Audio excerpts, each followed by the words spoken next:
Assalamualaikum warahmatullahi wabarakatuh. Alhamdulillahirabbil alamin. Saya Ika Tamara Dewi dapat kembali hadir menemani pemirsa Lingkar TV dimanapun berada dalam Kulhum, Kuliah Hukum, bikin masyarakat melek hukum. Acara ini merupakan kerjasama antara Lingkar TV bersama dengan Fakultas Syariah IAIN Kudus.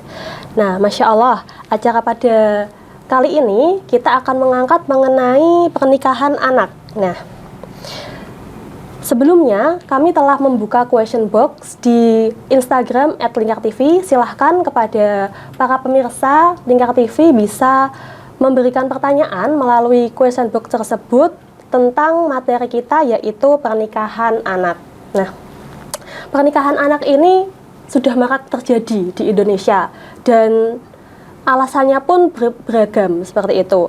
Maka dari itu sudah hadir bersama saya pada kesempatan kali ini yaitu dosen Fakultas Syariah IAIN Kudus, yaitu Ibu Dr. Lina Kushidayati SHI MA. Mari kita sapa Bu dosen dulu ya. Assalamualaikum Ibu. Waalaikumsalam Mbak Ika. Bagaimana kabarnya? Alhamdulillah sehat. Nah, kali ini Bu kita akan membahas mengenai pernikahan dini. Nah, ini kan suatu pekerjaan rumah ya Bu terkait pernikahan dini ini.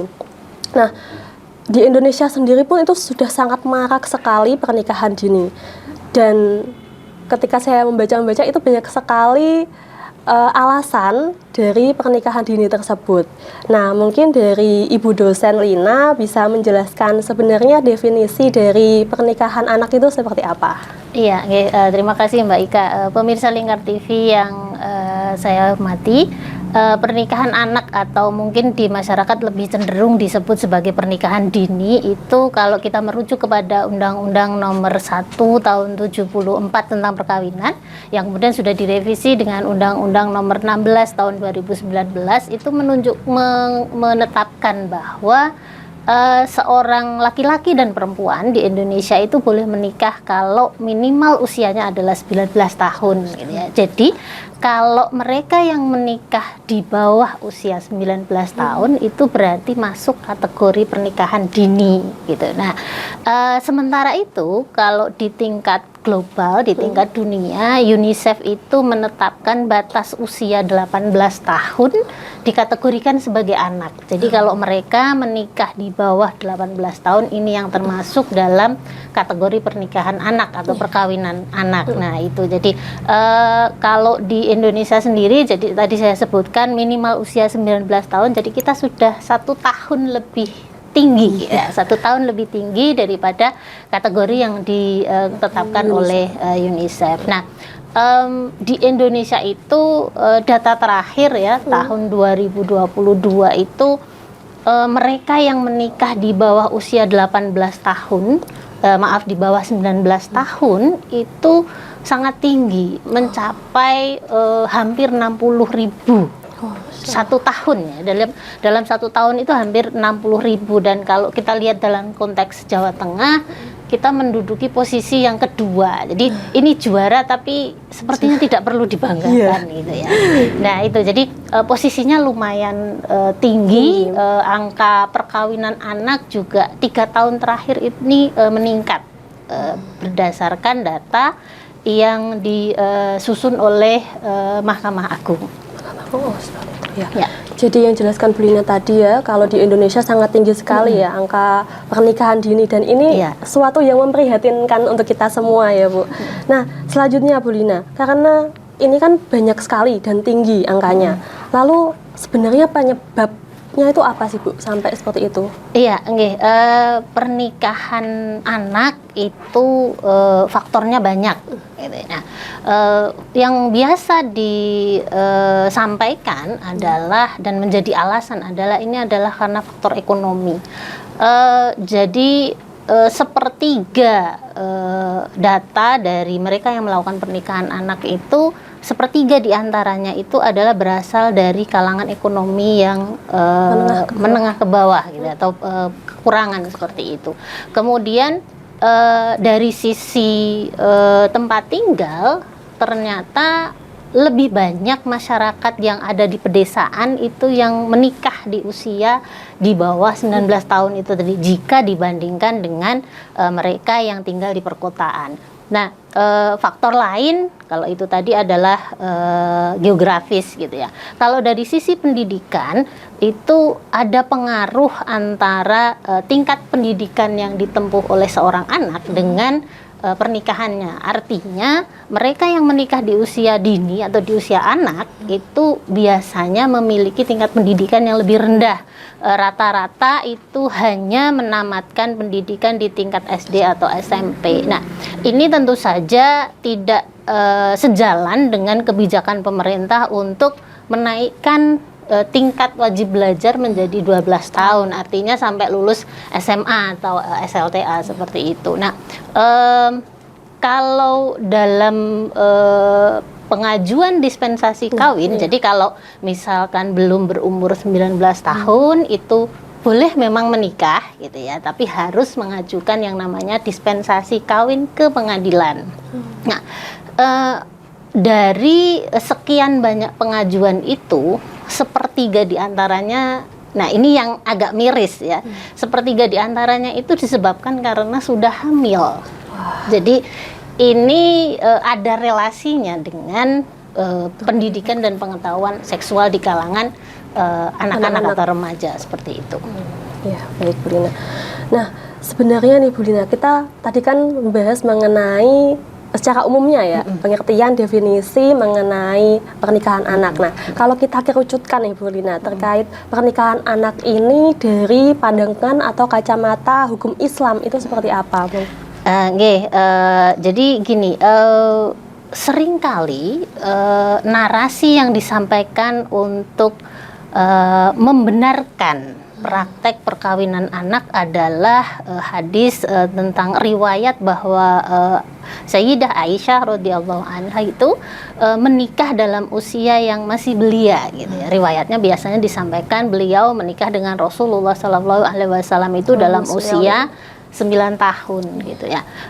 Akan tetapi yang dilupakan ketika menyampaikan narasi tentang ini adalah bagaimana kondisi Sayyidah Aisyah ketika beliau menikah gitu ya. Pernikahan itu bukan tentang angka. Oke, kita menikah 18 tahun, apa 8 tahun, apa 9 tahun. Kenapa kemudian ada usia 18? Ini berkaitan dengan kesiapan lahir, batin, gitu ya, psikologis, biologis, dan sebagainya. Nah, kalau dilihat dari kacamata maqasid syariah, pernikahan anak itu memiliki kecenderungan yang lebih banyak madorotnya daripada manfaatnya gitu ya. Jadi ya kalau mau menikah itu kan nanti tujuannya supaya sakinah, mawaddah, warohmah seperti itu. Nah, kalau usianya belum dewasa, belum mencukupi umur, apakah seorang anak ini sudah mampu untuk berpikir menunjukkan mewujudkan keluarga yang sakinah, mawaddah, warohmah seperti itu tadi? Karena usianya masih sangat muda, 18 tahun itu berarti masih kelas 2 SMA gitu ya. Kan kasihan banget dia jadi tidak akan bisa menamatkan pendidikannya, dia jadi tidak bisa menikmati masa anak-anaknya, dan biasanya gitu kan, kalau menikah nanti punya anak, ini jadi seperti anak tapi punya anak. Gitu. Itu cukup miris sekali, Bu. Iya, gitu. Ya, tadi disebutkan oleh Bu Lina bahwa pernikahan dini itu ada ada mudaratnya yang lebih banyak dibanding manfaatnya. Nah, mudaratnya itu seperti apa saja sih, Bu Lina? Iya, jadi berdasarkan riset ya Mbak Ika ya, dan juga pemirsa Lingkar TV, riset sudah banyak dilakukan oleh para peneliti baik dari bidang kesehatan dan juga bidang yang lain. Pernikahan anak itu cenderung membawa dampak buruk yang banyak dibandingkan dampak baiknya. Nah, dampak buruk ini biasanya akan lebih banyak dirasakan oleh anak perempuan. Kenapa? Pertama, dia akan hamil. Nah, kehamilan yang terjadi di bawah usia 18 tahun ini rentan terjadi keguguran atau lahir prematur. Ketika anaknya tumbuh, dia memiliki kecenderungan untuk tidak berkembang dengan normal atau stunting. Nah, stunting. Kemudian ini dari sisi kesehatan.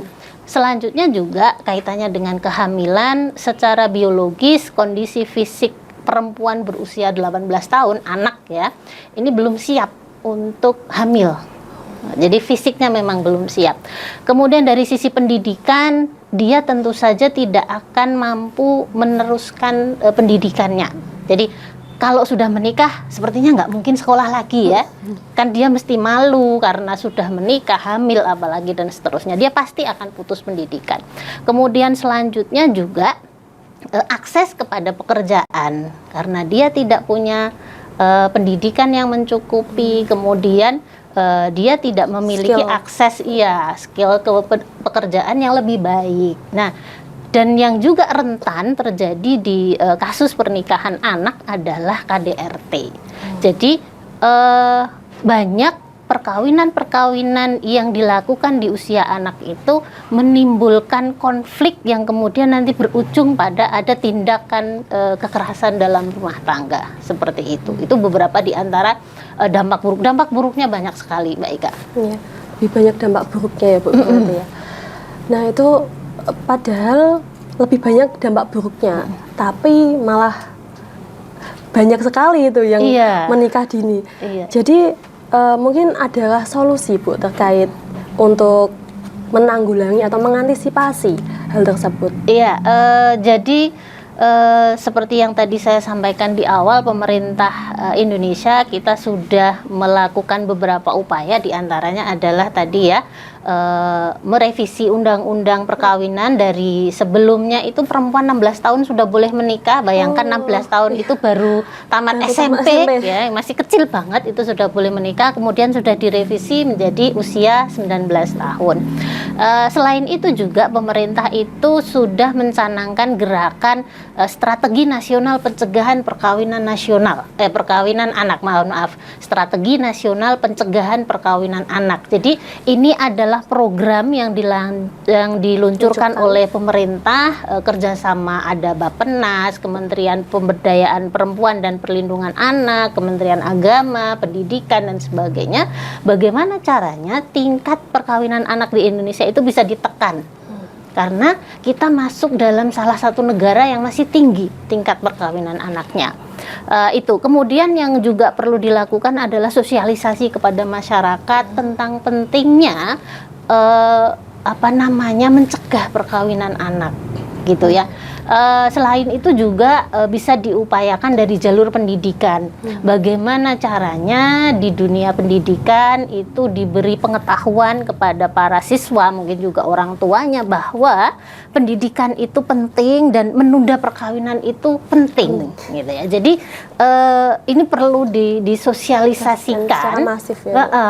Secara masif bahwa usia 18 tahun itu masih anak-anak, lebih baik main-main aja, jangan punya anak dulu gitu ya.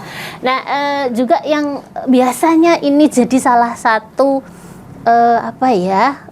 kambing hitam perkembangan teknologi gitu ya Mbak ya. Jadi kan sekarang itu kan anak-anak udah pegang HP, akses dunia internetnya di mana-mana bisa gitu ya. Nah, itu kemudian dianggap menjadi salah satu pemicu tingginya perkawinan anak, karena anak-anak punya akses bebas kepada situs-situs pornografi dan sebagainya seperti itu. Sangat memprihatinkan sekali ya untuk kondisi zaman sekarang ini ya Bu ya. Nah, pemirsa, itu tadi sedikit pengantar tentang pernikahan anak dari Bu Lina. Akan kita lanjutkan lagi setelah jeda berikut. Tetap di Kulhum, Kuliah Hukum, bikin masyarakat melek hukum.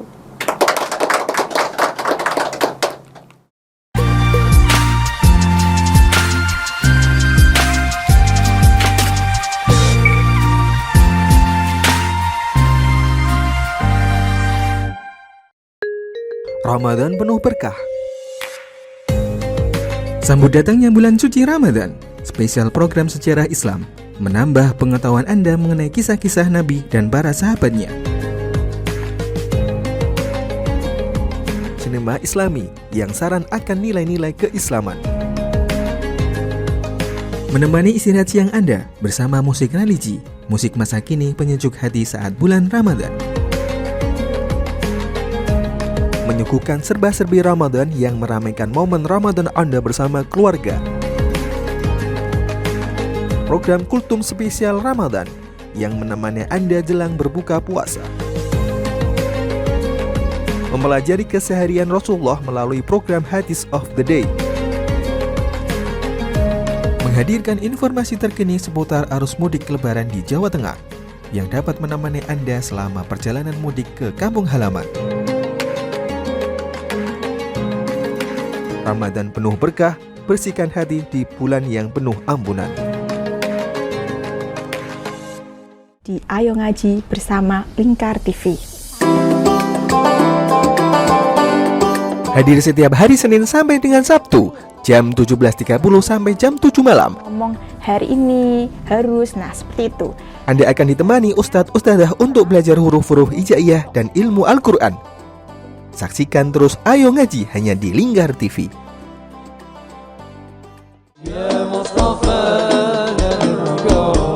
Sirami rohani dengan majelis-majelis penyejuk hati, sajian tayangan hiburan dengan lagu-lagu Islami dan dakwah.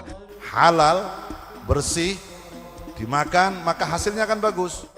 Kami hadir dalam Majelis Nusantara setiap hari pukul 7 malam sampai jam 12 malam hanya di Lingkar TV. Oke, kembali lagi di Ngobrol Inspirasi. Kini Kak Uns akan menemani sore Anda dengan topik-topik yang menarik. Adik, kita tak selamanya indah, adik. Kayak gitu ya. Ngopi, ngobrol inspirasi setiap hari Selasa jam 3 sore hanya di Lingkar TV. Berpuluh-puluh tahun kita bangsa Indonesia telah berjuang untuk kemerdekaan tanah air kita. Mengupas sejarah Indonesia yang penuh makna. Merdeka atau mati. Berbagai informasi sejarah yang ada di Indonesia, sejarah tradisional warisan bangsa.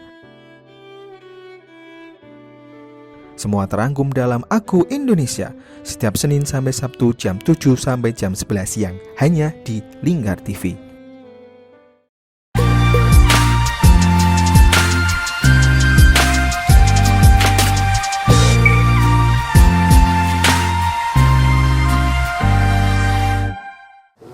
Kembali lagi di Kulhum, kuliah hukum, bikin masyarakat melek hukum. Kita lanjutkan lagi perbincangan kita dengan narasumber yaitu Ibu dosen Lina mengenai pernikahan anak ya Bu ya. Tadi sudah dijelaskan panjang lebar mengenai upaya pemerintah, terus sebab-sebab dari pernikahan anak tersebut. Namun Bu, ini ada persoalan yang lain lagi. Nah, ini kan anak-anak ini sudah memiliki gadget, sudah aksesnya ke internet, sudah sangat luar biasa sekali ya. Bahkan bisa dikatakan pengendaliannya itu susah untuk internet itu. Nah, di sisi lain juga akibat internet itu anak-anak juga banyak yang sudah melakukan pacaran seperti itu ya. Ini kan fakta yang memprihatinkan di lapangan, Bu. Nah, ketika anak sudah pacaran, lalu sampai kebablasan hingga akhirnya hamil duluan, tapi kok tidak diperbolehkan menikah, itu seperti apa Bu solusinya? Iya, pemirsa Lingkar TV. Jadi salah satu sisi dari kemajuan teknologi tadi ya, bahwa dengan anak-anak sudah mengenal gadget, terus kemudian punya akses ke dunia internet, salah satu dampak buruknya adalah dikatakan ini menjadi akses pada pornografi itu lebih mudah dan salah satunya kemudian dipraktekkan gitu ya. Iya. Jadi remaja kita, anak-anak sudah banyak yang mempraktekkan pacaran yang tidak sehat. Saya akan menyebutnya seperti itu. Kenapa? Karena pacaran itu pada dasarnya kan penjajakan untuk pengenalan diri, bukan pengenalan badan. Ya, jadi yang penting itu pacaran itu pengenalan diri dan kepribadian, bukan pengenalan badan. Jadi ketika sudah terjadi pacaran atau relasi yang seperti itu kemudian mengakibatkan kepada si anak perempuan menjadi hamil gitu. Nah, yang dilakukan oleh orang tua tuanya biasanya berusaha untuk menutupi gitu ya. Hamil di luar nikah itu adalah aib. Gitu. Nah, yang dilakukan kemudian dinikahkan. Nah, bagaimana jika mereka belum mencukupi umur tadi? Undang-undang mengatur minimal 19 tahun. Nah, kalau mereka belum 19 tahun kemudian diajukanlah yang namanya dispensasi kawin ke pengadilan untuk bisa menikah. Nah, apakah ini menjadi solusi? Nah, dari tahun ke tahun data yang dikeluarkan oleh Mahkamah Agung, jumlah perkawinan dispensasi kawin, jadi anak-anak yang menikah dalam kondisi hamil itu tidak turun tapi meningkat gitu ya. Kalau tadi saya katakan sepertiga diantaranya itu sudah hamil, nah kalau diruntut berdasarkan keterangan yang diberikan di pengadilan itu bisa jadi 50%-nya itu sudah pernah berhubungan badan. Astagfirullahaladzim. Ya, ini memang ironis sekali gitu ya. Yang menurut saya perlu ditekankan adalah bagaimana kita bisa memberikan pendidikan seks atau sex education yang benar kepada anak-anak, bahwa ada batasan-batasan ketika mereka ingin berpacaran. Itu pengenalannya adalah pengenalan sifat karakter, bukan pengenalan anggota badan seperti itu. Jadi selain itu juga bagaimana kemudian pengawasan orang tua itu juga perlu ya, karena bagaimanapun juga anak adalah tanggung jawab orang tua. Orang tua itu bisa orang tua bapak ibu atau keluarga besar di rumah, kemudian orang tua di sekolah atau orang tua di lingkungan masyarakat gitu ya. Mungkin perlu kita budayakan bagi tetangga untuk mulai mempertanyakan ketika ada anak laki-laki dan perempuan berduaan di rumah, bapak ibunya nggak ada anggota yang lain, mungkin perlu tetangganya totok-totok pintu gitu ya. Ya bukan hansip seperti digerebek sih enggak, tapi bagaimana kita mengembangkan pendidikan dan pengawasan pada anak-anak kita itu penting, karena anak-anak adalah tanggung jawab orang tuanya. Kemudian juga ini pemerintah sudah melakukan ya, Kementerian Kominfo itu sudah beberapa kali memang take down situs-situs yang berbau pornografi, tapi kan kalau saya bilang secerdas-cerdasnya polisi itu kadang pencuri lebih cerdas gitu ya. Jadi sudah banyak yang di take down, tapi situs-situs yang berbau pornografi masih saja ada. Nah, ini memang butuh kerjasama dari beberapa sektor itu tadi, tidak hanya keluarga tapi juga masyarakat, dunia pendidikan, dan segenap aspek dan unsur masyarakat yang lain. Gitu. Jadi kita harus saling bekerja sama, saling merangkul untuk menekan angka kasus pernikahan dini, mulai dari bawah ya Bu ya, mulai dari keluarga, lingkungan rumah, tetangga, seperti itu ya Bu ya. Betul. Baik, tadi kami sudah membuka question box di Instagram @lingkartv. Sudah ada beberapa pertanyaan yang masuk, Bu Lina ini. Yang pertama ini tadi ada pertanyaan mengenai dampak sosiologis dari pernikahan anak, Bu Lina, seperti apa? Iya, kalau dampak sosiologis dari perkawinan anak ini adalah salah satu di antara dampak-dampak lain, dampak-dampak buruk terutama ya bagi dalam perkawinan anak. Nah, dampak sosiologis itu yang paling banyak dirasa tentu saja untuk anak perempuan. Tadi dia menjadi memiliki keterbatasan pada aspek pendidikan. Dia memiliki keterbatasan pada aspek ekonomi, dia memiliki keterbatasan pada aspek pengembangan diri, gitu ya.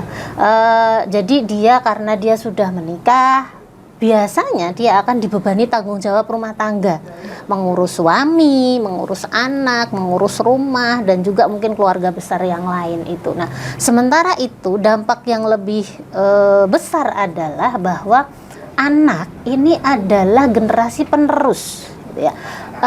Pemerintah itu mencanangkan 2045 itu adalah tahun Indonesia emas gitu ya. Harapannya anak-anak ini nanti akan menjadi pemimpin. Nah, ketika mereka sudah terjebak pada perkawinan anak dan kemudian tidak bisa mengembangkan diri, bagaimana kita bisa mengharapkan mereka menjadi penerus di tahun 2045? Ini kan jadi problem yang lebih besar bagi kemajuan bangsa itu, seperti itu Mbak Ika. Ya, betul sekali Bu Lina. Nah, maka dari itu kembali lagi lah gitu ya, bagaimana kita masyarakat, keluarga untuk bisa saling mengawasi anak-anak kita sehingga tidak terjadi hal-hal seperti itu, tidak terjadi misalnya hamil duluan seperti itu hingga malah terjadi pernikahan dini. Itu yang sangat menjadi sebuah problem yang sangat luar biasa, Lina. Kemudian ada pertanyaan kedua dari netizen, yaitu bagaimana nih mengedukasi orang-orang tua di desa? Kan terkadang orang-orang tua di desa itu wes lah nikah wae kayak gitu ya. Wong anak wedok, anak perempuan gitu, buat apa sekolah tinggi-tinggi ya kan, seperti itu Bu Lina. Itu kan masih ada di era sekarang. Kalau dari sudut pandang Bu Lina, seperti apa menanggapi hal itu? Iya, tadi di awal saya katakan memang kalau dari letak geografis pedesaan ini memiliki tingkat perkawinan anak yang lebih tinggi dibandingkan di perkotaan gitu ya. Karena tadi salah satunya pandangan yang tidak setara tentang anak laki-laki dan anak perempuan. Anak perempuan cenderung dianggap sebagai beban. Kemudian dia tidak bisa menjadi tulang punggung keluarga. Jadinya ketika ada seorang laki-laki yang kemudian melamar anak perempuannya atau menyukai anak perempuannya, maka dia akan orang tua merasa ini beban saya terlepas satu gitu ya. Jadi sudah anak perempuan saya sudah ada yang menanggungnya, suaminya gitu. Tapi yang dilupakan bahwa dalam kasus-kasus perkawinan anak, ketika seorang anak dia punya anak, dia belum bisa mengatur dirinya sendiri dan dia harus menangani bayi yang belum bisa apa-apa, bergantung 100% kepada orang tua atau orang lain. Nah, yang terjadi adalah beban yang tadinya diharapkan terlepas karena anaknya diasuh oleh atau ditangani oleh suami menjadi bertambah karena si nenek harus mengasuh cucunya gitu kan. Jadi bukannya bebannya berkurang tapi malah bertambah. Nah, ini yang saya pikir harus ditekankan kepada masyarakat bahwa anak perempuan itu bukan beban. Sekarang anak perempuan memiliki kesempatan yang sama dengan anak laki-laki, dunia pendidikan, pekerjaan gitu ya. Jadi tidak ada istilahnya anak perempuan itu beban dan kemudian harus ikut suaminya supaya bebannya berkurang, karena anak perempuan bisa juga menjadi tulang punggung keluarga gitu. Nah, kemudian juga yang lainnya, kalau perkawinan anak itu kecenderungannya tadi bisa menimbulkan KDRT karena mereka menikah dalam usia yang belum matang secara psikologis, belum mampu mengendalikan emosi gitu ya. Jadi kemudian tersalurkan ke dalam melalui tindakan-tindakan kekerasan seperti itu. Nah, yang menurut saya penting juga untuk disampaikan bahwa tahun kemarin 2022 ya, pemerintah itu sudah mengesahkan Undang-Undang nomor 12 tahun 2022 tentang tindak pidana kekerasan seksual. Nah, di pasal 10 dari Undang-Undang tentang tindak pidana kekerasan seksual atau TPKS itu dinyatakan bahwa pemaksaan perkawinan itu menjadi salah satu bentuk tindakan kekerasan seksual. Nah, dan salah satu bentuk pemaksaan perkawinan adalah perkawinan anak. Kenapa perkawinan anak disebut sebagai bentuk pemaksaan? Karena anak belum memiliki kemampuan untuk memutuskan. Dia belum paham menikah itu bagaimana, kemudian apa konsekuensinya gitu. Nah, yang memutuskan orang dewasa, orang tua atau orang-orang di sekitarnya. Nah, karena masuk dalam kategori tindak pidana, ini ada ancamannya, Mbak. Jadi bagi mereka yang kemudian terbukti melakukan pemaksaan perkawinan pada anak-anak, diancam dengan hukuman penjara 9 tahun penjara atau denda 200 juta. Wah, luar biasa sekali ya Bu dendanya. Baik, jadi bagi orang tua yang di rumah ini, yang mau menyaksikan ini bisa lebih paham ya. Nanti nggak boleh nih maksa-maksa anak buat nikah, apalagi anaknya masih di bawah umur. Hati-hati, bisa kena pidana dan juga kena denda sampai 200 juta ya Bu ya. Nah, jadi lebih paham kan kita terkait hukum memaksa anak untuk menikah seperti itu. Nah, Masya Allah, terima kasih Bu Lina atas penjelasannya kepada kita semua. Namun tidak terasa nih, waktunya sudah selesai. Mungkin sebelum kita akhiri ada pesan dari Bu Lina mengenai pernikahan anak ini. Iya, terima kasih Mbak Ika dan juga para pemirsa Lingkar TV. Satu hal yang menurut saya perlu kita tanamkan pada diri kita dan masyarakat bahwa anak itu bukan pengantin, anak itu bukan beban, anak itu adalah tanggung jawab bersama. Jadi tidak sewajarnya kemudian anak itu kita nikahkan untuk menghilangkan beban orang tua atau menghilangkan aib orang tua. Mungkin dianggap anaknya sudah terlalu tua karena teman-temannya menikah. Karena sekali lagi anak memiliki hak untuk hidup sebagai anak-anak, dan orang tua dan orang-orang tua di sekitarnya serta pemerintah itu memiliki kewajiban untuk memfasilitasi supaya hak-hak anak itu bisa diperoleh. Terima kasih Mbak Ika.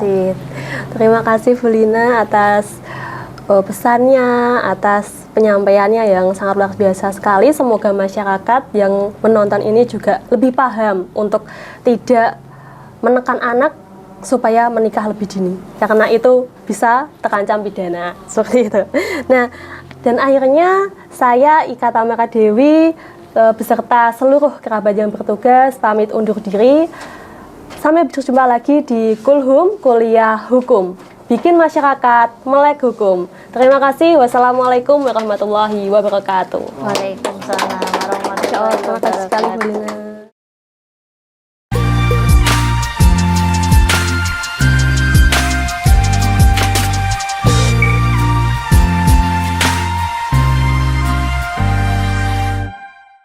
Tonton siaran Lingkar TV melalui aplikasi Lingkar TV di Play Store. Dengan cara ketik Lingkar TV di pencarian Play Store, kemudian tekan install. Mudah bukan? Nikmati tayangan-tayangan menarik dari Lingkar TV kapanpun dan dimanapun Anda berada. Tinggal tekan menu Lingkar TV di HP Anda dan selamat menonton!